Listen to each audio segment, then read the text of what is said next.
Vandag maak ons heerlike varkribbetjies. Ons almal het 'n tannie en jy weet haar naam is Ina. Vandag gebruik ons haar sticky marinade,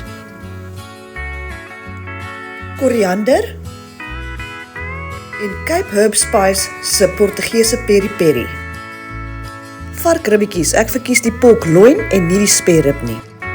2 Savannah draais, 1 vir jou en 1 vir die vark. Verwyder die vliesie aan die onderkant teen die been. Sit die ribbetjies in 'n oondbak en geur met jou speserye aan beide kante.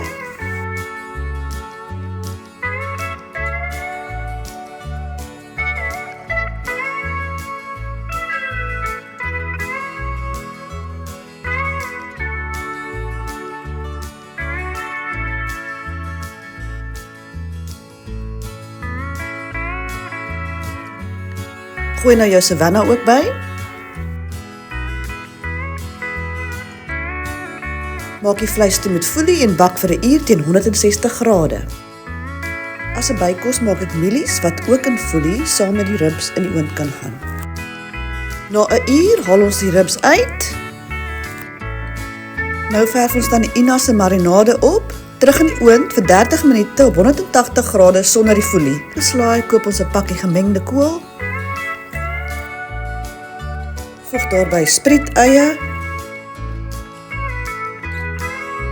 vars koriander,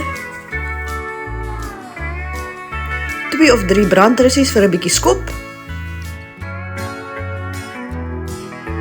vrore ertjies wat jy eers in kookwater laat staan het,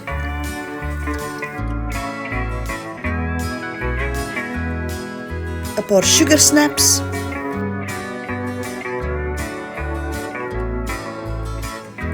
en wortel wat jy in linte gekerf het.